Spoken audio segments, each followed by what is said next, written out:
الرحمن الرحیم سبحان الذی اسری بعبدہ لیلا من المسجد الحرام الی المسجد الاقصی الذی بارکنا حولہ لنریہ من آیاتنا انہ هو السمیع البصیر. صدق اللہ العظیم. اما بعد فاعوذ باللہ من الشیطان الرجیم. بسم اللہ الرحمن الرحیم. رمضان میں آپ سب لوگوں نے اٹینڈ کیا ہوگا. میں نے جب سمری کرائی تھی تو میں نے آپ کو بنی اسرائیل کی ہسٹری ڈیٹیل کے ساتھ بتائی تھی. ابھی بھی جب یہ صورت شروع کرائی ہے تو انٹروڈکشن میں ہی میں نے ڈیٹیل کے ساتھ آپ لوگوں کو بتایا ہے, بار بار بتایا. لیکن آج جس اینگل سے میں سورت بنی اسرائیل آپ کو بتانے لگی ہوں, سمرائز کرانے لگی ہوں, ایسا میں نے پہلے کسی صورت کے ساتھ نہیں کیا. میں آپ لوگوں کو ان کے مین پوائنٹس بتاتی ہوں, میں آپ کو ان کے پارٹس بتاتی ہوں. وہ سب کچھ ہو چکا ہے, اس کو دوبارہ ریپیٹ کرنے کا فائدہ نہیں ہے. اب جس طرح سے میں نے پڑھاتے ہوئے اس دفعہ سمجھی ہے میں آپ سے وہی شیئر کر رہی ہوں. ٹھیک ہے, تو اس لحاظ سے میں نے اس صورت کو 17 نمبر صورت ہے قرآن پاک کی, 111 آیات ہیں. یہ میں روز دہراتی نہیں ہوں آپ کے سامنے. اور ہم اس کو, میں نے اب جب اس کو دیکھا ہے تو میں اس کو 3 میجر پارٹس میں ڈیوائڈ کرتی ہوں. اور ایک ورڈ کے اوپر میں ساری کی ساری سمری کروا دینا چاہوں گی. استفزاز, جو جس کا مطلب میں نے آپ کو بتایا, یاد ہے؟ افزا کس کو کہتے ہیں لٹرل میننگ؟ ہاں, جانور کا وہ بچہ جو ابھی پیدا ہوتا ہے اور وہ کھڑا نہیں ہو سکتا.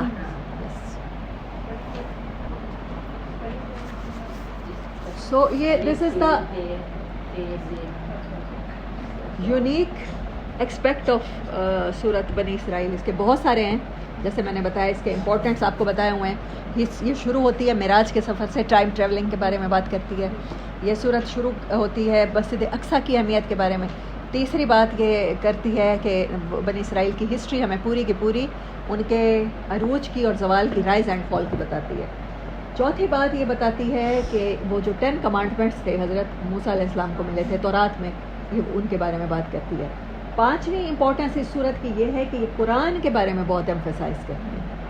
قرآن اٹ سیلف ہدایت کیسے ہے, قرآن کیا ہے, قرآن پڑھنے کے باوجود بھی ہدایت کیوں نہیں ملتی, اور قرآن کسی کی نفرت میں اور کسی کی گمراہی میں اضافے کا سبب کیسے بن جاتا ہے.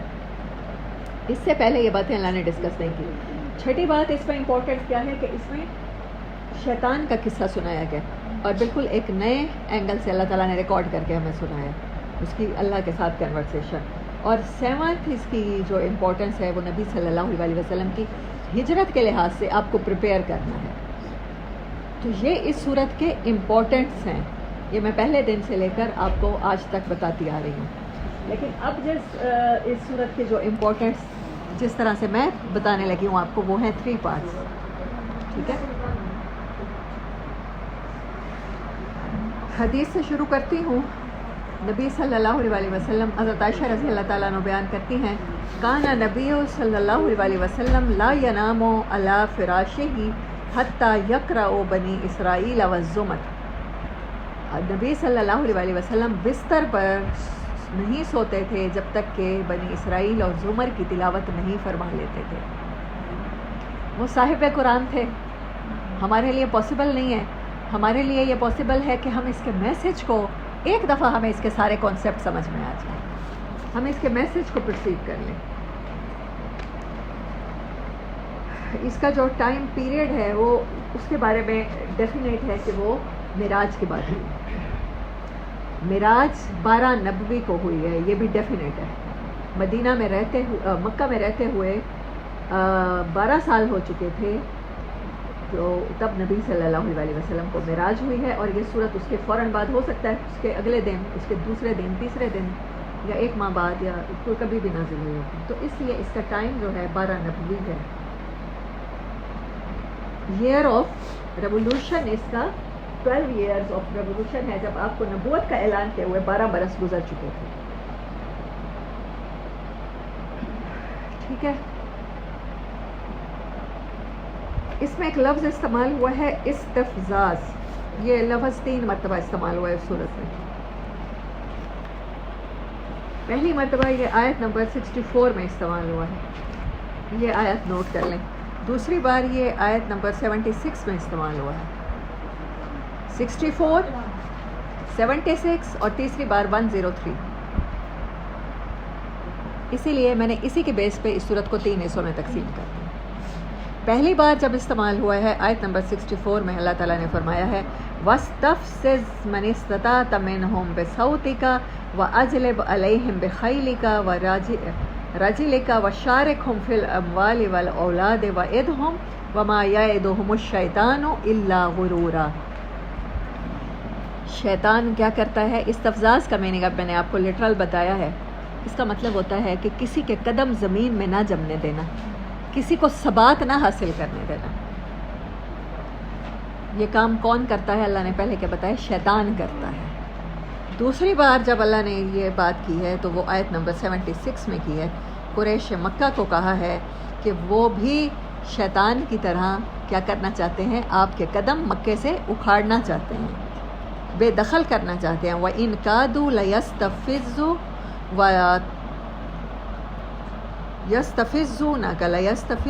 مِنَ الْأَرْضِ لِيُخْرِجُوكَ مِنْهَا وَإِذًا لَّا يَلْبَسُونَ خِلَافَكَ إِلَّا قَلِيلًا. تیسری بار اللہ نے 103 آیت میں کہا ہے کہ فرعون ایسا ظالم تھا جو بنی اسرائیل کو کمزور کر کے مصر میں رہنے دینا چاہتا تھا اور ان کے قدم اکھاڑ دینا چاہتا تھا. وَأَرَادَ أَن يَسْتَفِزَّهُم مِّنَ الْأَرْضِ، وہ ان کے قدم اکھاڑنا چاہتا تھا. فَأَغْرَقْنَاهُ وَمَعَهُ جَمِيعًا، یہ کل ہم نے پڑھا ہے. اللہ نے اس کو اور اس کے ساتھیوں کو غرق کر دیا کیونکہ وہ قدم زمین سے اکھاڑنا چاہتا تھا. کس کے؟ حضرت موسیٰ کے اور بنی اسرائیل کے.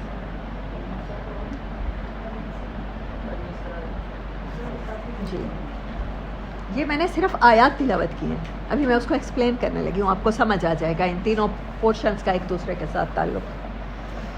شیطان کیا کرتا ہے؟ وہ انسان کے قدم اکھاڑ دیتا ہے، اسے اچھی کام پہ نہیں رہنے دیتا. فرعون کیا کر رہا تھا؟ وہ بھی بنی اسرائیل کو کہہ رہا تھا، ان کے اندر اتنی کمزوری پیدا کر دی تھی، ان کو اتنا ڈرا دیا تھا. کیا فرعون کے پاس کوئی سپر پاورز تھی؟ نہیں تھی. وہ ایک بوڑھا آدمی تھا، وہ ڈس ایبل قسم کا پرسن تھا، وہ کوئی بہت طاقتور جنگجو پہلوان ٹائپ نہیں تھا. لیکن اس نے لوگوں کے دلوں میں یہ بات ڈال دی کہ تم حقیر ہو، تم کمتر ہو، میں برتر ہوں، انا ربکم الاعلی، میں سپیریئر ہوں. آپ جب کسی کو انفیریورٹی کمپلیکس میں ڈالنا چاہتے ہیں تو آپ سپیریئر کمپلیکس کا استعمال کرتے ہیں اپنے لیے. یہی چیز شیطان نے کی تھی. اس نے کیا کہا تھا؟ انا خیر منہ، میں انسان سے بہتر ہوں. اور جو لوگ آپ کو دنیا کی زندگی میں دیکھیں، جو آپ کو کمتر اور حقیر ثابت کرنا چاہتے ہیں، وہ کیا کہتے ہیں؟ تمہاری زندگی کا کوئی فیصلہ بھی ٹھیک ثابت نہیں ہوا، تم آج تک جو کچھ کرتی رہی ہو وہ سارے ڈیسیژن اسٹوپڈ تھے، کسی نہ کام کے تھے، بیکار تھے. تم ایک بیکار مخلوق پیدا کی گئی ہو. بعض دفعہ ہمارے اپنے اس حد تک ہمیں اپنے ہی ڈیسیژنس پر غیر متزلزل کر دیتے ہیں، استفزا میں مبتلا کر دیتے ہیں کہ کہتے ہیں کہ تمہیں تو پیدا ہوتے ہی مر جانا چاہیے تھا. ہم نے ایسے پیرنٹس بھی دیکھے ہیں اور ایسے الفاظ سنے بھی ہیں، کاش تم پیدا ہوتے ہی مر جاتے یا مر جاتی، میں یہ دن نہ دیکھتا یا یہ دن نہ دیکھتی. تمہاری پسند تو اتنی چیپ ہے، اتنی گھٹیا ہے. میں ایک چھوٹی سی مثال دے رہی ہوں، چھوٹی سے بڑی کی طرف آتی ہوں. تم نے کب اپنے لیے کچھ اچھا پسند کیا ہے؟ تم تو مہنگی دکان پہ جا کے اور سب سے گھٹیا کپڑا ان کا لے کر مہنگی قیمت میں آ جاتی ہو. تمہیں تو شاپنگ کرنے کا طریقہ ہی نہیں آتا. یہ میں ایک چھوٹی سی مثال دے رہی ہوں. پسند کی شادی تو بہت دور کی بات ہے. تم نے پسند کی شادی کر لی، بیٹا ہو یا بیٹی، تو تم بھوکو، پھر بھوگتو. یہ سارا کچھ تمہارے ساتھ ہو رہا ہے، یہ اس وجہ سے ہو رہا ہے کہ تم نے یہ ڈیسیژن لیا تھا، اس وجہ سے تمہاری زندگی میں یہ پرابلمز آ رہے ہیں. یہ ہوتا ہے استفزاز. کسی کو اس کے فیصلوں پر قائم ہی نہ رہنے دینا، اس کو ثابت کر دینا کہ تم بہت لو ہو، تم بہت اسٹوپڈ ہو، تم بہت پاگل ہو، تمہارا کوئی بھی ڈیسیژن صحیح نہیں تھا، تم فولش ہو. یہ کون کرتا ہے؟ سب سے پہلے کس نے کیا؟ شیطان نے کیا. اس کے بعد کس نے کیا؟ اللہ نے کسی کافر کا نام قرآن میں فرعون کی طرح نہیں لیا. ہمیں اس صورت میں بنی اسرائیل کی ہسٹری بتائی گئی ہے تو ہم نے فرعون کو دیکھنا ہے. ان کی ہسٹری فرعون کے بغیر کمپلیٹ نہیں ہوتی. اللہ نے سب سے زیادہ جس نبی کا تذکرہ اور جس قوم کا کیا ہے وہ بنی اسرائیل ہی ہے. تو ہم نے یہ صورت کم از کم سمرائز کرتے ہوئے یہ سیکھنا ہے کہ کون سے ٹریٹ تھے فرعون کے پرسنالٹی میں جن سے ہمیں ایوائڈ کرنا ہے. اور کون سے ٹریٹس ہیں جو ہمیں اپنے ارد گرد کرداروں میں نظر آتے ہیں، اپنے بہن بھائیوں میں، اپنے پیرنٹس میں، اپنی اولاد میں، جو ہمیں لیٹ ڈاؤن کرتے ہیں، لیگ پولنگ کرتے ہیں، فرعون کی طرح ہمارے قدم نہیں جمنے دیتے. تو ہم نے ان چیزوں پر کیسے قابو پانا ہے؟ بیکاز ہم تو دنیا کو لیڈ کرنے کے لیے پیدا ہوئے نا، ہم فالو کرنے کے لیے تو پیدا نہیں ہوئے. تو فرعون کو سمجھنا، اس کی کریکٹرسٹک کو سمجھنا اتنا ضروری ہے جیسے شیطان کو سمجھنا. ورنہ اللہ ابلیس کا تذکرہ کرتا ہے نام کے ساتھ شیطان کا، یا اللہ کسی کافر کا کرتا ہے تو وہ فرعون کا ہے. باقی اللہ نے نبی صلی اللہ علیہ وسلم کے امت کے کافروں میں ابو لہب کے سوا کسی کا نام لے کر کوئی آیت نہیں اتاری، کوئی وہ نہیں کیا. فرعون کا بار بار نام لیا ہے. کیوں؟ ہمیں یہ سمجھنا ہے. ہم اپنی زندگی میں دیکھتے نہیں ہیں ایسے کریکٹر جو ہمیں لیٹ ڈاؤن کر رہے ہوتے ہیں، وہ ہمیں بتا رہے، اور ہم مان لیتے ہیں کہ ہاں ہم کمزور ہیں، ہم سے یہ نہیں ہوگا. وہ کہتے ہیں تم کبھی بھی کچن میں جا کے اچھا پکا کے آتی ہی نہیں ہو، تم سے تو روٹی بھی کبھی گول نہیں پکی، اور ہم مان لیتے ہیں ہاں ہم سے واقعی نہیں پک سکتی. سب سے پہلے قدم اکھاڑنے کا طریقہ یہ ہوتا ہے کہ آپ کا سیلف کانفیڈنس لوز کرا دو. وہ بچہ جو پیدا ہوتا ہے کسی بھی جانور کا، گائے کا، بکری کا، وہ کیوں نہیں کھڑا ہو سکتا؟ کیونکہ وہ کمزور ہوتا ہے، وہ لائٹ ہوتا ہے، اسے پتہ ہوتا ہے کہ وہ کھڑا ہوگا تو گر جائے گا. اور جو بھی یہ کریکٹر کر رہا ہوتا ہے، اللہ نے اس صورت میں یہ ورڈ 3 بار استعمال کر کے 3 چیزوں میں ڈیوائیڈ کر دیا ہے سمجھانے کے لیے ہمیں. کہ پہلے ہمیں قصہ سنایا شیطان کا، شیطان یہی کچھ کرتا ہے. اور شیطان کو اگر تم نے مجسم دیکھنا ہے تو کریکٹر تمہیں بتا رہا ہوں فرعون کا کریکٹر ہوگا. تمہارے ارد گرد فرعون ہوں گے جو تمہیں بتائیں گے کہ تم زندگی میں اتنی غلطیاں کر چکی ہو، تم زندگی میں اتنے غلطیاں کر چکے ہو کہ اب تم سے تو کوئی اچھا کام ہوگا ہی نہیں، تم سے تو اچھے کام کی ہمیں ایکسپیکٹیشنز ہی نہیں لگا سکتے. اور تم خود اپنے سے اچھے کام کی ایکسپیکٹیشن کیسے لگا سکتی ہو؟ آپ کوئی اسٹیپ لینا چاہتے ہیں، آپ کوئی اصلاح لانا چاہتے ہیں، آپ کوئی ریولیوشن لانا چاہتے ہیں، تو وہ پہلے آپ کو کہہ دیں گے شٹ اپ. تم لاؤ گی ریولیوشن جس کی اپنی زندگی ناکام ہے؟ تمہارے ڈیسیژن پہ چلیں گے ہم جس نے اپنی زندگی کے لیے کوئی وائز ڈیسیژن نہیں لیا؟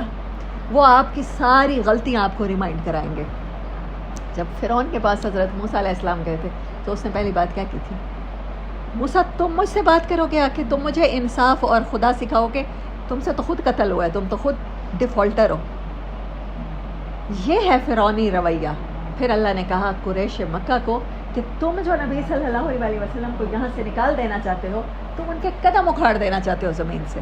مسلمانوں پر اگر تم ظلم کرتے ہو، بلال رضی اللہ تعالیٰ عنہ کا کیا قصور تھا؟ جسٹ یہی نا کہ الا اللہ، لا الہ الا اللہ. لات منات عزا نہیں ہے ہیلپر اللہ کے، اللہ تنہا سب کچھ کر سکتا ہے. احد کہتے تھے، ان کے سینے پر پتھر رکھ دیتے تھے، گرم ریت پہ لٹاتے تھے. حضرت خباب بن ارد کو انگاروں پہ لٹاتے تھے. تو صرف وہ یہی کہتے تھے، مطالبہ کرتے تھے کہ تم کہہ دو اللہ کے ساتھ کوئی اور بھی شریک ہے. لیکن وہ کہتے تھے کہ نہیں، کسی کو اس حد تک مجبور کر دینا، اس کا سیلف کانفیڈنس ختم ہو جانا، اس کے لیے زمین تنگ کر دینا، اس کو اس کی مرضی کے مطابق جینے نہ دینا. اب بنو امیہ کا تو کچھ نہیں جا رہا تھا، امیہ بن خلف کا تو کچھ نہیں جا رہا تھا، ان کا جو آقا تھا حضرت بلال کا، یا خباب بن الرت کا جو آقا تھا، اس کا تو کچھ نہیں جا رہا تھا. کہ اگر ان کا کانسیپٹ ہے، ذاتی کانسیپٹ ہے نا، کہ وہ ویو، ان کا اپنا ویو ہے، پوائنٹ آف ویو ہے کہ وہ اللہ کو ایک مانتے ہیں، ان سب کو اتنی تکلیف کیوں ہو رہی تھی اس پوائنٹ آف ویو سے؟ ایسا تو نہیں تھا کہ انہوں نے گھر کے کام کا انکار کیا ہو. ان کی کوئی گاڑی تھی وہ جس کو وہ کھینچا کرتے تھے، اور انہوں نے اللہ کو ایک ماننے کے بعد اس گاڑی کو کھینچنے سے انکار کر دیا ہو. گھر کے کام، ام ایمن بھی اگر غلام تھی، یا عمار بن یاسر کی فیملی اگر غلام تھی، تو وہ غلامی میں تو ان کی کوئی کمی نہیں کر رہے تھے، ان کے گھر کے کام کاج میں تو کوئی کمی نہیں کر رہے تھے. اصل پرابلم کیا ہوتی ہے؟ شیطان کی طرح فرعون کو بھی پرابلم یہ تھی کہ اگر انہوں نے سر اٹھا لیا تو ہماری غلامی کون کرے گا؟ اگر انہوں نے خود کو ویسا سمجھ لیا جیسے یہ ہیں، اگر اپنے حقوق کی بات کر دی، تو میری غلامی کون کرے گا؟ میرے سامنے سر کون جھکائے گا؟ جھکے ہوئے سر چاہیے ہوتے ہیں ایسے لوگوں کو. آپ اس کانسیپٹ کو سمجھیں. شیطان نے سب سے پہلے سیلف کانفیڈنس کی بات کی تھی کہ انسان کو لگے وہ حقیر ہے، وہ مٹی سے پیدا ہوا ہے، میں آگ سے بنائی گئی مخلوق ہوں، میں بہتر ہوں. پیدا ہوتے ہی اس کا سیلف کانفیڈنس ختم ہو جائے, اسے لگے میں حقیر ہوں. ہاں, یہی پہلا سبق ہے جو ہم نے سیکھنا ہے. اللہ نے قرآن میں ہمیں یہی سبق دینے کے لیے بنی اسرائیل کی پوری ہسٹری بتا دی ہے, فرعون کی پوری ہسٹری بتا دی ہے. اور کل جو میں نے آپ کو پڑھایا تھا اس میں کیا کہہ رہے ہیں موسیٰ علیہ السلام کو, موسیٰ تم تو مسحور ہو, بیکی بیکی باتیں کر رہے ہو, تمہارے اوپر کسی جن یا جنات کا سایہ ہو گیا ہے جس کی وجہ سے تم بیکی بیکی باتیں کر رہے ہو. حالانکہ یہی فرعون تھا جب حضرت موسیٰ نے ڈیمانسٹریٹ کیا, اس کے بعد وہ کہہ رہا تھا کہ تم تو ساحر ہو, بڑے جادوگر ہو, تمہارا فن تو عروج کو پہنچا ہوا ہے. لیکن پہلے اسٹیپ پہ وہ ڈی مورلائز کر رہے ہیں آپ کو, تم سحر زدہ آدمی ہو, تمہاری بات کا کیا اعتبار, تمہاری باتیں بتا رہی ہیں, تمہاری پوسچر بتا رہے ہیں باڈی کے, تم اس ٹائم اپنے ہوش حواس میں نہیں ہو, تم سحر زدہ آدمی ہو. کل میں نے بات کی, میرے منہ سے وہ نکلا نعوذ باللہ کہ گالی نہیں, قرض کا مطلب ہوتا ہے, یہی میرا پرابلم ہے کہ میں اردو کو انگلش میں ٹرانسلیٹ کرتے ہوئے نبی گالی نہیں دے سکتا, بد دعا دی کہ تو شامت زدہ آدمی ہے, تیرا برا وقت آنے والا ہے, تو میرا انکار نہیں کر رہا. اصل میں جو میرے بیک پہ قوت ہے اللہ کی ڈومیننس کا انکار کر رہا ہے, وہ تجھے کہیں کا نہیں رہنے دے گی.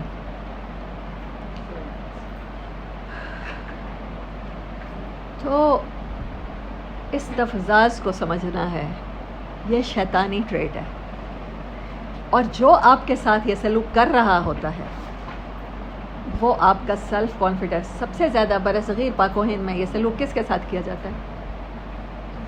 عورت کے ساتھ. تم کمزور ہو, تم کسی کام کی نہیں ہو, تمہاری رائے کی کوئی اہمیت نہیں ہے, تمہاری گواہی بھی اسلام میں آدھی ہے, بس جو کچھ ہوتا ہے مرد ہوتا ہے, تمہیں مرد کی خدمت کے لیے پیدا کیے گئے. مرد اگر تم سے راضی ہے تو تم بس تمہارے بیڑے پار ہیں, تمہیں خود سے سوچنے کی ضرورت نہیں ہے. یہ استفزاز نہیں تو کیا ہوتا ہے؟ شیطان نے کیا کیا تھا یا فرعون نے کیا کیا تھا؟ یہی کچھ کیا. آپ کو بنی اسرائیل میں ان کی ہسٹری کیوں بتائی گئی ہے کہ مسجد اقصیٰ عروج کا راستہ کہاں سے جائے گا؟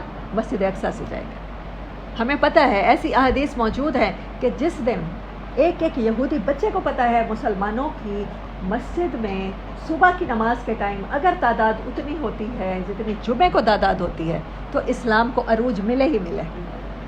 انہوں نے کیا کیا ہے, آپ کی آدھی آبادی کو, دنیا کی آدھی آبادی اگر مرد ہیں تو آدھی کون ہے؟ خواتین ہیں نا. جب 2 ارب مسلمان ہیں تو ان میں 1 ارب خواتین ہوں گی, 1 ارب مرد ہوں گے ڈیفینیٹلی. مطلب کچھ پوائنٹس کے ساتھ ہی اس ریشو میں ڈفرینس ہے. عورتیں کہیں زیادہ ہو سکتی ہیں کسی ملک کی پاپولیشن میں, کہیں مرد زیادہ ہو سکتے ہیں. ویسے تو آن دا ہول جنرل اتنا ہی فرق ہے نا, بالکل ہاف کا فرق ہے.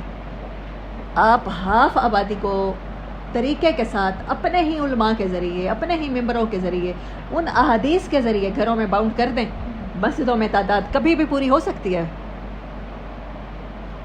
کر کے دکھا دیں. اب مجھے تعداد پوری امت 2-3 صدیوں سے کوشش کر رہی ہے.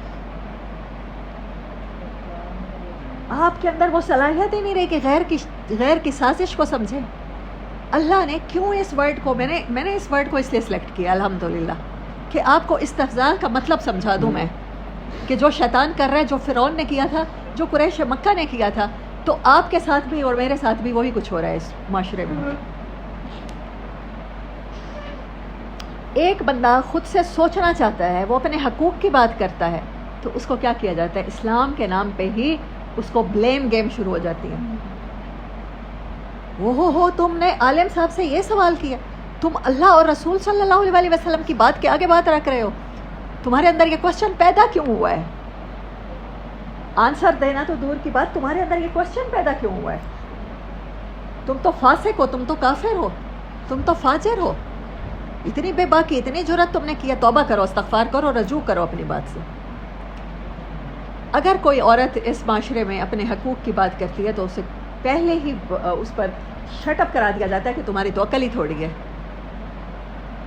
تمہیں تو اللہ نے اتنا باشعور ہی نہیں بنایا تم سوچ سکو. مجھے بتائیں, آپ نے قرآن پورا پڑھ لیا, آلموسٹ پڑھ لیا, کئی دفعہ پڑھا ہوا ہوگا, کہیں اللہ نے لکھا ہے عورت کی عقل بہت کم ہے, اس سے میں حساب نہیں لوں گا؟ اللہ نے کیا کہا ہے؟ عورت ہو یا مرد سزا بھی برابر ہے, رائٹس بھی برابر ہیں. عورت ہو یا مرد, زنا کرو گے سزا برابر ملے گی. عورت ہو یا مرد, چوری کرو گے ہاتھ دونوں کے کاٹے جائیں گے. آپ کے زمانے میں اسی لیے اللہ نے ایگزامپل بھی عورت کے واقعے کو بنایا. جب کسی معزز قبیلے کی عورت نے چوری کی تو اس کا قبیلہ سفارش لے کے آیا. اگر اس کو پنش دی جاتی ہے پبلکلی تو کیا ہوگا؟ ہمارے قبیلے کی ناک کٹ جائے گی. آپ نے اس ٹائم پہ ایک جملہ کہا تھا کہ اگر فاطمہ بنت محمد صلی اللہ علیہ وسلم بھی چوری کرتی تو آج میں اس کا بھی ہاتھ کاٹتا. آپ نے کیا کہا تھا؟ عورت ہے، اس کو ریلیکسیشن دے دیتے ہیں. ہماری طرح کہا تھا لیڈیز کم فرسٹ. عورت کوئی فیبل قسم کی، کمزور قسم کی مخلوق ہے، اس کو بس فیسیلیٹیٹ کیا جائے بس، اس کے علاوہ اس کا کوئی رول نہیں ہے معاشرے میں. ایسے کہا تھا آپ نے. آپ نے اس عورت کا نہ صرف یہ جملہ کہا تھا بلکہ اس کا ہاتھ کاٹا تھا تم سے پہلے. اور یہ کہہ کے کاٹا تھا تم سے پہلے قومیں اس لیے تباہ ہو گئیں جب ان میں طاقتور کوئی جرم کرتا تھا اس کو ایسے بچاتے تھے جیسے تم بچانے آئے بیٹھے، اور کمزور کرتا تھا تو اس کو گھسیٹ کے لاتے تھے اور اس کو پنش بھی کرتے تھے. میں گواہ ہوں، میں نے وہ علاقے دیکھے ہیں، میں نے وہ جگہیں دیکھی ہیں جہاں اسکول نہیں کھلنے دیے جاتے کہ اگر غریب کا بچہ، ہاری کا بچہ، مزدور بیلدار کا بچہ پڑھ جائے گا تو پھر ہماری مزدوری کون کرے گا؟ ہمارے جو فرعون جیسے محل ہیں اور احرام ہیں ان کی تعمیر کون کرے گا؟ حقوق نہیں دیے جاتے کمزور کو. پوری دنیا میں یہی کچھ ہو رہا ہے. بڑی نیشنز ہیں وہ جو ترقی پذیر ممالک ہیں ان کے ساتھ یہ سلوک کرتے ہیں. ترقی پذیر ممالک میں رولنگ کلاس، ایلیٹ کلاس نیچے والوں کے ساتھ یہ سلوک کرتی ہے، مڈل کلاس کے ساتھ مڈل کلاس نیچے والوں کے ساتھ کرتی ہے. آپ ان کی رگوں سے خون بھی چوس لینا چاہتے ہیں سودی نظام کے ذریعے، ٹیکس لگا کے. صبح میرا بیٹا بتا رہا تھا وہ گاڑیوں کا شوقین ہے، تو he was watching some blogs on motor making and mechanic and Pakistan میں جو موٹر انڈسٹری ہے اس پہ. تو ہی واز سینگ کہ چنگان گاڑی آئی ہے، نئی گاڑی ہے تو چائنا کی طرف سے. تو میں نے کہا اس کے ریٹس کا فرق بتاؤ، کیا ٹوئٹا اور اس کو ہونڈا کو کمپیٹ کر رہی ہے؟ تو ہی واز سینگ کہ نہیں، فیسلٹیز بہت زیادہ ہیں لیکن قیمت اتنی کم نہیں ہے کہ اگر ٹوئٹا یا ہونڈا 40 لاکھ کی مل رہی ہے تو وہ 35 لاکھ کی ہے، 4-5 لاکھ کا صرف فرق. میں نے کہا تو پھر چائنا ناکام ہو جائے گا اگر اس کو ہیوج ڈفرینس ڈالتا ہے یا کم از کم آدھا. تو پھر جا کے کہتے ہیں نہیں مما 300 روپے تو گاڑی پہ ٹیکس ہے، کوئی بھی گاڑی خریدیں 300 گنا 300%، سوری 300 گنا ٹیکس ہے. یہ اتنا ہاربل فگر ہے کہ میں 1 روپے کی چیز خریدتی ہوں میں 300 میں خریدتی ہوں. میں صابن خریدتی ہوں، صابن کی ایکچوئل قیمت ہو سکتا ہے آدھا روپیہ ہو لیکن میں اس کو 30 روپے میں خرید رہی ہوں. 300 گنا پہ میں چیزیں خرید رہی ہوں. یہ سب ہمارے ہی ٹیکسوں سے. یہ ہم جو چینی خریدتے ہیں، ہم پتی خریدتے ہیں، ان کی ایکچوئل قیمت یہ نہیں ہوتی. آپ کا دکاندار آپ کو اس لیے بیچتا ہے کیونکہ آپ کی گورنمنٹ نے جنرل سیلز ٹیکس لگا رکھا ہے. غریب بھی بھرتا ہے وہ. ہاں کہیں کسی ریسٹورینٹ میں کھانا کھانے جائیں کتنے % سروس چارجز کے علاوہ ٹیکس لگتا ہے. آپ نے جرات کیسے کی اچھی جگہ بیٹھ کر کھانا کھانے کی؟ پہلے ہمیں پے کریں نا. یہ لوگ ہمارے ہی تجوریوں سے پیسے نکال کے، ہماری ہی رگوں سے خون کی جگہ نکال کے اور اس کے بعد رول کرتے ہیں فرعون کی طرح. یہ کہہ کر آپ لوگ تو بھیڑ بکریوں کی طرح ہو، آپ کو اتنی سینس ہی نہیں ہے، آپ کو پڑھے لکھے لوگوں میں بات کرنے کے قابل ہو، آپ اپنے حقوق کی بات کرو گے. آپ اپنے حقوق کی بات کرتے ہیں تو آپ کو سب سے بڑا جاہل، بیوقوف، اسٹوپڈ اینڈ فولش کہا جاتا ہے. تو اس بات کو سمجھنا ہے. کون ہے جو ہمیں اس طرح فولش دیکھنا چاہتا ہے؟ وہ شیطان تھا، وہ فرعون تھا، وہ بنو امیہ کے کافر امیہ بن خلف تھا، وہ ابو لہب تھا، وہ ابو جہل تھا. ہمیں اپنے ارد گرد ان کریکٹرز کو پہچاننا ہے. ہم نے افزا کا شکار نہیں ہونا. یہ اس صورت کا مین لیسن ہے، مجھے یہی سمجھ میں آیا. ہم نے اس گائے یا بکری کے بچے کی طرح کمزور نہیں رہنا. ان کا مقصد ہی زمین سے قدم اکھاڑنا ہے. ہمارا اپنا کانفیڈنس جو زمین کے ساتھ ہے، اللہ نے تو گریوٹی دی ہے نا اس زمین میں، ہمیں ثبات دیا ہے، چلنے کے قابل رکھی ہے. کون ہے جو ہمارے پاؤں کے نیچے سے زمین کھینچ لیتا ہے؟ وہ کہتا ہے تم مٹی سے بنے ہو. انسان پھر وہی کوشچن کرتا ہے جو شیطان چاہتا ہے. انسان کہتا ہے میں ڈسٹ بن کے اڑ جاؤں گا، پھر تو مجھے دوبارہ زندہ کرے گا. وہ اپنی ویلیو اسی ٹائم خود گھٹا دیتا ہے. یہ کوشچن صدیوں سے ہوتا آیا، پہلے انسان سے لے کر آخری انسان تک یہی کوشچن ہوتا. اللہ اسی لیے آپ کو آپ کے پیدائش کے مرحلے بتاتا ہے.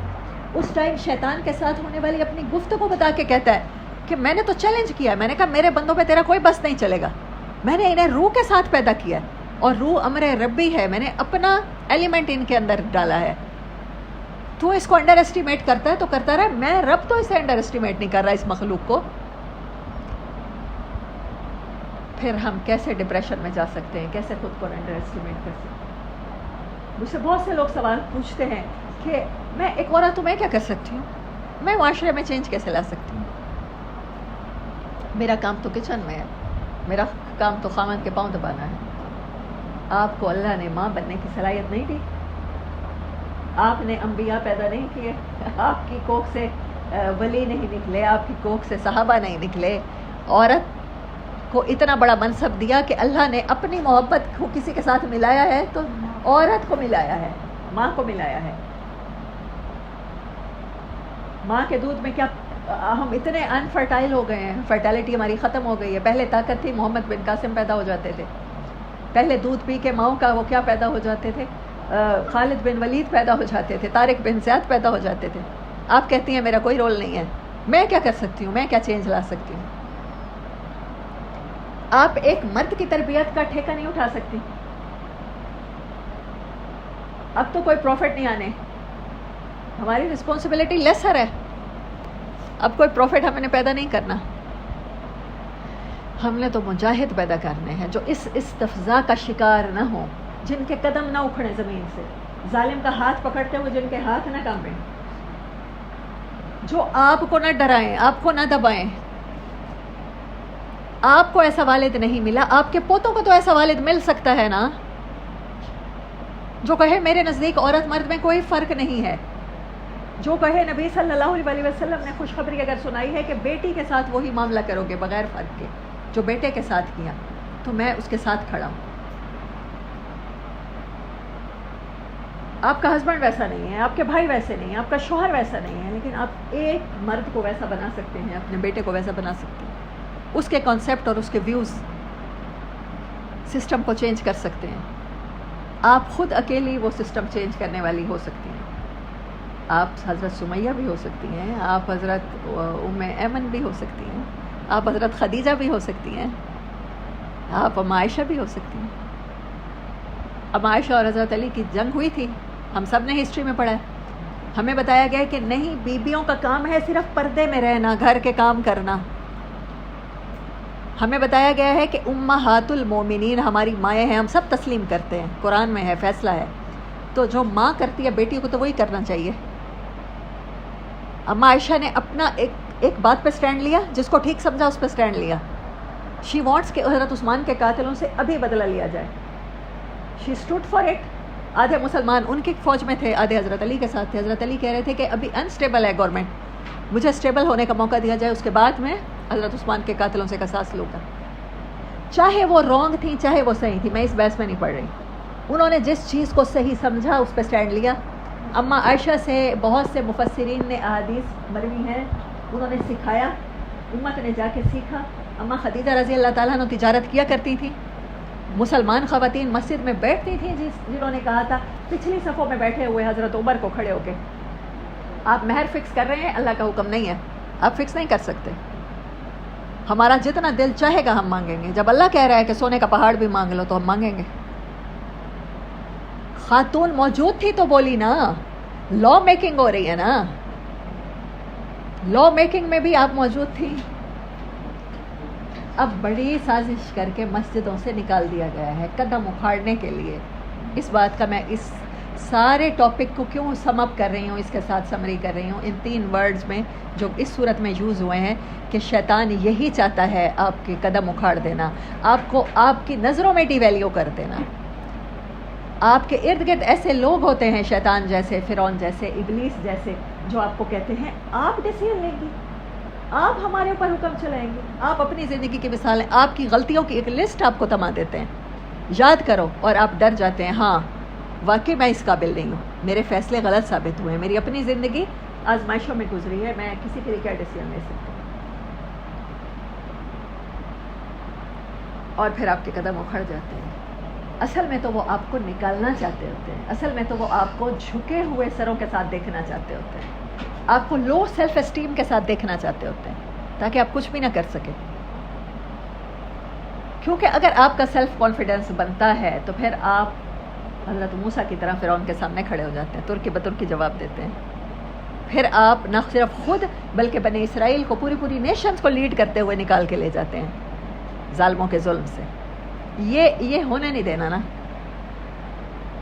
میں کل اپنے بھائی سے کہہ رہی تھی کہ میں جو چینل فیس بک پہ دیکھتی ہوں، جو پیجز دیکھتی ہوں، ان میں اسرائیل کے سائنٹسٹ، پہلے میں نے آپ لوگوں سے شاید شیئر بھی کیا تھا کہ ایسا پودا بنا لیا ہے جینیٹک انجینئرنگ کی وجہ سے، کلوننگ کی وجہ سے، جہاں پر فش جیسی پروٹین ملتی ہے. ابھی میں نے کچھ دن پہلے دیکھا کہ اب شہد انہوں نے لیبارٹریز میں بنا لیا. کہتے ہیں ہم شہد کی مکھیوں پر بیس نہیں کرتے، شہد کی مکھیاں 2000 مکھیاں 1 اونس شہد بناتی ہیں اپنی پوری زندگی میں، تو کیوں نہ لیبارٹریز میں ہم ٹنوں کے ٹن شہد بنا لیں. میں نے احمد سے کہا، اپنے بھائی سے، میں نے کہا کچھ عرصے تک، ابھی تم لوگوں کو پتہ نہیں چل رہا، کچھ عرصے تک تمہارے پاس ساری کی ساری خوراک اسرائیل کی بنی ہوئی پہنچے گی. وہ جب چاہیں گے تمہارے فوڈ کنٹرول تمہاری گردن کے اوپر ان کا ہاتھ ہوگا، جب چاہیں گے دبا لیں گے، جب چاہیں گے کھول دیں گے. تمہارے پاس نیوٹریشنز بھی نہیں رہ جانی، آرگینکس بھی نہیں رہ جانی، کچھ بھی نہیں رہ جانا، سب کچھ وہیں کی لیبارٹریز میں تیار ہوگا. کیوں؟ ان کا کوئی بھی بچہ بھی PhD کے بغیر نہیں ہوتا. مسلمانوں نے سائنس میں ترقی کرنا چھوڑ دی، علم میں ترقی کرنا چھوڑ دی. آپ نے اپنی خوراک ان کے ہاتھوں میں دے دی ہے. آج میں نے 2-4 سائنٹسٹ دیکھے ہیں جنہوں نے شہد بنا لیا، جنہوں نے مچھلی مصنوعی بنا لی ہے. کل کو اگر وہ ساری کی ساری خوراک آپ کو وہاں دیتے ہیں، زمین کو تو نیوکلیئرز کے ساتھ بھر کے انہوں نے اس قابل ہی نہیں رہنے دیا، کھاد سپرے کے ساتھ اس قابل ہی نہیں رہنے دیا کہ زمین کی پیداوار اچھی ہو. دیکھیں کتنے طریقے سے آپ کے اندر کیا. اور پاکستانی دیکھتے ہیں بزنس مینوں کو کتنے شوق سے انہوں نے کھاد سپرے کی ایجنسیاں خریدی ہوئی ہیں، کاروبار کر رہے ہیں جس ذمہ داری سے ریلیٹڈ کاروبار. میں نے تو دیکھے ہیں نا ایسے ذمہ دار جنہوں نے یہ کاروبار کیے ہیں، اپنے ہاتھوں سے اپنی زمین میں زہر ڈالے ہیں، اپنے ہاتھوں سے اپنے بچوں کے لیے وہ خوراک تیار کی ہے کھانے کے بعد. یہ جو بری بیماریاں ہیں یہ کہاں سے آتی ہیں؟ یہ اسی خوراک کا نتیجہ ہوتی ہے. اب کیمیکل کھا کے یہ تو نہیں ہو سکتا نا کہ آپ کے جسم سے پھول نکلیں گے. اب اگر کچھ عرصے تک جس طرح سے اسرائیل کے سائنٹسٹ ایوولوشن لا رہے ہیں کھانے میں، خوراک میں، کہ وہ کہتے ہیں کہ ہم شہد کی مکھیوں کے محتاج ہی نہ رہیں، ہم شہد خود بنا لیں. آپ کو کیا پتا کہ جو پروٹین وہ یوز کر رہے ہیں وہ شہد کی مکھی سے ہی بنی ہوئی ہوگی. آپ کو کیا پتا کہ وہ ہیم کی چیزیں یوز میں نہیں کریں گے، پگمنٹس یوز نہیں کریں گے.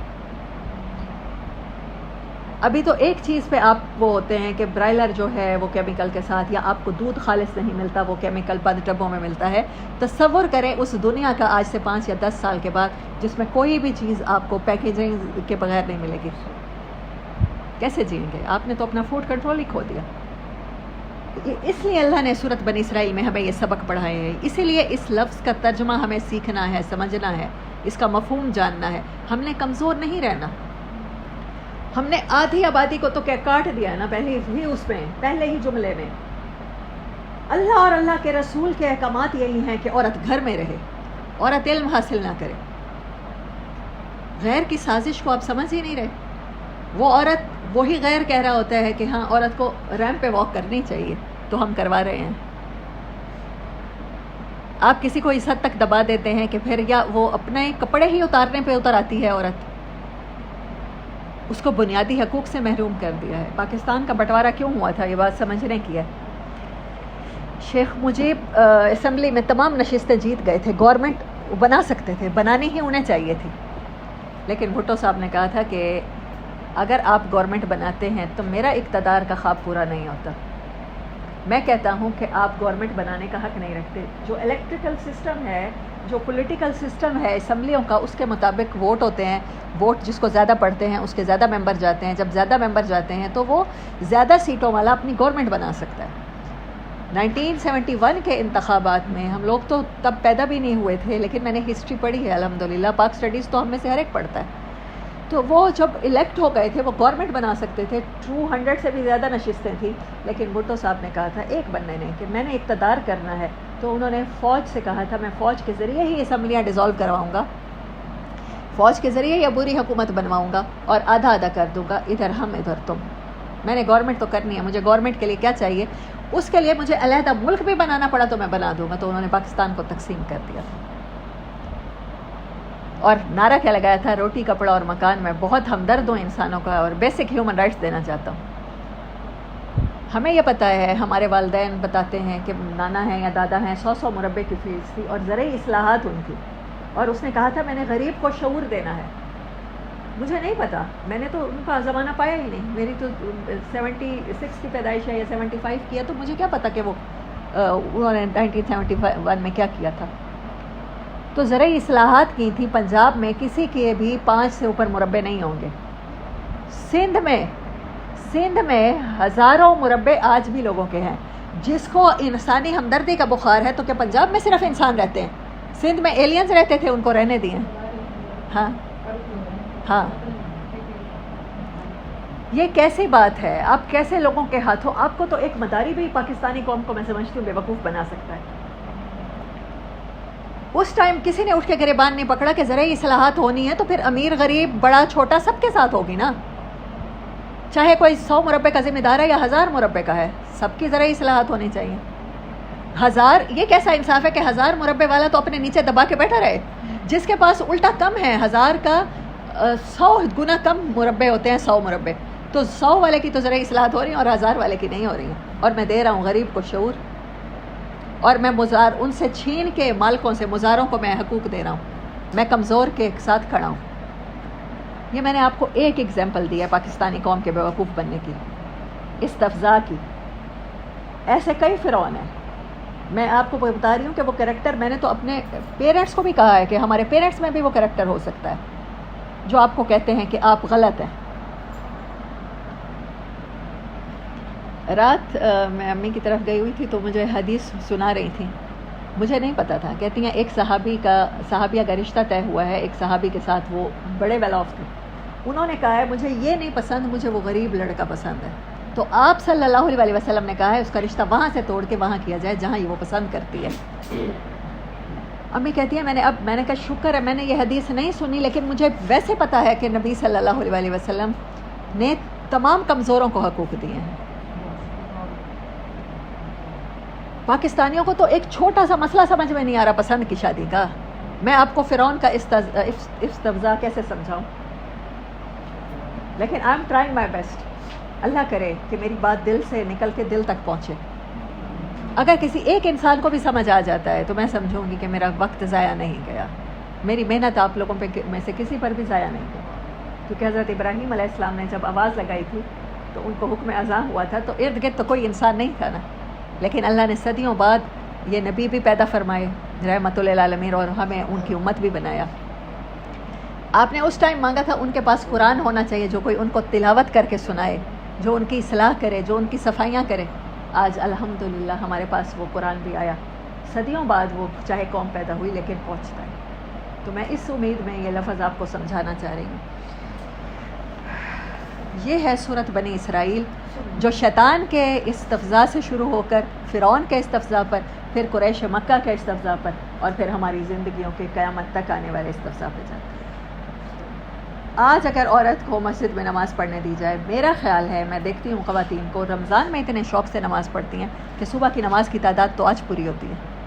آج ہماری نسلیں مسجد کے ساتھ اٹیچ ہونے سے اسلام سے جڑ جائیں گی. واپس آئی، اس نے کہا جو سب سے زیادہ چیز میں نے یہاں پہ آبزرو کی ہے وہ یہی ہے کہ ساری خواتین جو بچوں کو لے کے آتی ہیں، مائیں نماز پڑھتی ہیں، بچے آس پاس بیٹھ کے کھیل رہے ہیں، کل کو وہ خود ہی مسجد میں آئیں گے. کیونکہ یہی کہہ رہی تھی کہ پاکستان میں نا رواج ہونا چاہیے عورتوں کو مسجد میں آنے کا اور بچوں کو ساتھ لانے کا. بچے بھی آتے ہیں.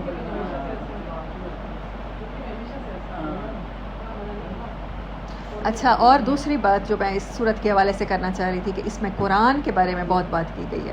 میں آیات بتا دیتی ہوں، آپ نوٹ کر لیں. میں ان میں سے کچھ کی تلاوت کر دیتی ہوں اور ان میں سے ایک کو میں سمرائز کر دوں. سورۃ بنی اسرائیل اس لحاظ سے اسپیشل ہے کہ اس میں آپ کو بتایا گیا ہے کہ قرآن کے بغیر، قرآن کی ہسٹری کے بغیر، قرآن کی پریکاشنز کے بغیر آپ کچھ بھی نہیں ہیں. آپ اس زمانے میں اگر پاؤں جما سکتے ہیں اور آنے والے وقت میں اسپیس میں بھی ٹریول کر کے اپنے پاؤں جما سکتے ہیں تو وہ قرآن ہے. یہ ہے وہ ریولوشنری کرام. ان ھذا القرآن یہدی للتی ہی اقوم، آیت نمبر 9. یہ وہ قرآن ہے جو ہدایت کے اوپر آپ کو مضبوط کرتا ہے. میں نے آپ کو کس لفظ کا مطلب بتایا، سمجھایا؟ استفزا کا، کمزوری کا. اقوم اس کا اپوزٹ ہے، مضبوطی کے ساتھ قائم ہو جانا. اللہ کہہ رہا ہے قرآن ہی صرف اس راستے پر آپ کے قدم جما سکتا ہے جو مضبوطی عطا کرتا ہے. اگر آپ نے مضبوط رہنا ہے، اپنی روٹس کے ساتھ کنیکٹڈ رہنا ہے، اپنی روایات، اپنے دین کے ساتھ، اپنے سسٹم کے ساتھ، تو پھر آپ کو قرآن کا راستہ چننا ہے. وَلَقَدْ صَرَّفْنَا فِي هَذَا الْقُرْآنِ لِيَذَّكَّرُوا وَمَا يَزِيدُهُمْ إِلَّا نُفُورًا، آیت نمبر 41.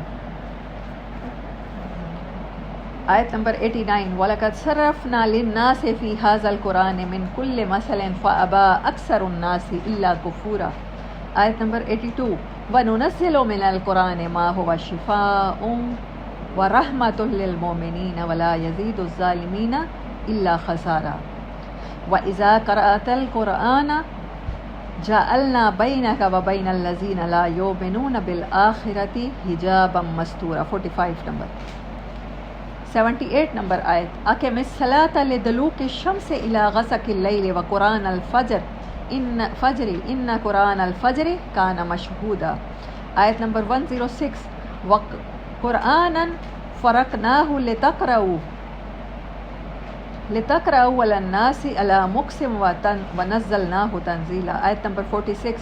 وَإِذَا ذَكَرْتَ رَبَّكَ بِالْقُرْآنِ وَحْدَهُ وَلَّوْا عَلَىٰ أَدْبَارِهِمْ نُفُورًا، آیت نمبر 60. وَمَا جَعَلْنَا الرُّؤْيَا الَّتِي أَرَيْنَاكَ إِلَّا فِتْنَةً لِّلنَّاسِ وَالشَّجَرَةَ الْمَلْعُونَةَ فِي الْقُرْآنِ وَنُخَوِّفُهُمْ فَمَا يُزِيدُهُمْ إِلَّا طُغْيَانًا كَبِيرًا.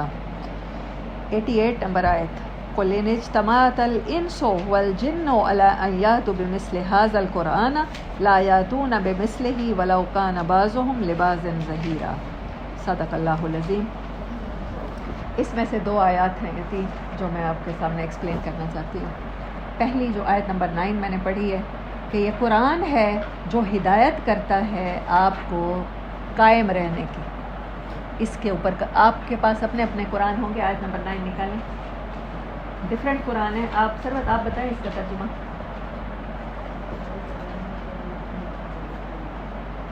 میں نے تو اپنی عربی کے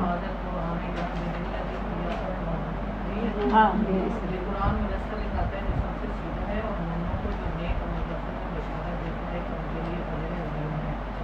جو سب سے سیدھا ہے اقوام ہے. اقوام. اچھا آپ میں سے آپ بتا دیں. آپ کی تفسیر ڈفرینٹ ہے. آپ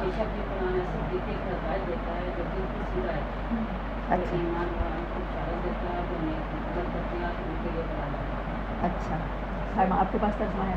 یقیناً یہ قرآن وہ راستہ دکھاتا ہے جو سب سے سیدھا ہے اور مومنوں کو اشارہ دیتا ہے جو نیک عمل کرتے ہیں کہ یقیناً ان کے لیے بہت بڑا اجر ہے. اب مجھے بتائیں کیا وہ جو سیدھا راستہ دکھاتا ہے جو آپ کے قدم جماتا ہے وہ کون ہے؟ وہ قرآن ہے.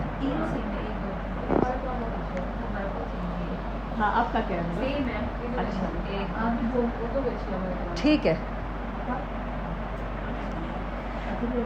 وَنُنَزِّلُ مِنَ الْقُرْآنِ مَا هُوَ شِفَاءٌ وَرَحْمَةٌ لِّلْمُؤْمِنِينَ. اس میں تو سب کے پاس ایک ہی ترجمہ ہوگا. جو نازل کیا ہے ہم نے قرآن میں وہ نہیں ہے مگر شفا اور رحمت ایمان لانے والوں کے لیے، اور یہ زیادہ کرتا ہے ظالموں کا خسارہ، ان کا نقصان. آیت نمبر 82. اب آیت نمبر 45. 82 نہ نکالیں بیٹا، 45 میں نے کہا ہے. نہیں ہاں وہ 82 ہے، میں 45 کہہ رہی ہوں. نکالیں. ہاں یہ ہے کہ ہم قرآن کی قرأت کرتے چلے جا رہے ہیں اور ہمارے اندر چینج نہیں آ رہی. ہمارے اندر فرعون پیدا ہوتے چلے جا رہے ہیں اور ہم انہی کے مطابق خود کو انڈر اسٹیمیٹ کرتے چلے جا رہے ہیں. یہ ہے اس کا علاج. اب آپ سروت کریں اس کا ترجمہ آیت 45 کا. وَإِذَا قَرَأْتَ الْقُرْآنَ ہاں ہاں جب تم قرآن پڑھا کرتے ہو ہاں ہم تم میں اور ان لوگوں میں جو آخرت پر ایمان نہیں رکھتے ہاں اب یہیں رک جاتے ہیں، رک جاتے ہیں. نبی صلی اللہ علیہ وسلم کو کہا جا رہا ہے کہ آپ جب کرت کرتے ہیں ہم اس ٹائم بھی لوگوں کو ہدایت نہیں آنے دیتے جو ظالم ہے، اور ہم سمجھتے ہیں کہ ہماری کرت سے ہمیں فائدہ ہو جائے گا. خدا نہ خواستہ اگر ہم اس کیٹیگری میں آ گئے جن کو نبی صلی اللہ علیہ وسلم کی کرت سے فائدہ نہیں ہوگا، ہاں کیسے حجاب نہیں ڈالا جائے گا؟ مجھ سے بہت سے لوگ سوال کرتے ہیں عمل میں تبدیلی نہیں آتی. تہجد گزار بیویاں ہیں، درس قرآن اٹینڈ کرنے والی اور دینے والی بیویاں ہیں، لیکن ذاتی معاملات میں ایسا سلوک ہوتا ہے بڑے سے بڑے ظالم کو شرماتی ہیں. یہ ہے اس کا. جب آپ قرآن کی قرأت کرتے ہیں ہم ڈال دیتے ہیں پردہ اور حجاب ان کے درمیان اور قرآن کے درمیان جو ایمان نہیں لاتے آخرت پر. اس کا مطلب ہے ہمارا ایمان بالغیب کمزور ہے. یہ ہے 2-3 آیات جو سارا ایسنس ہے ہماری زندگی کا ہونا چاہیے.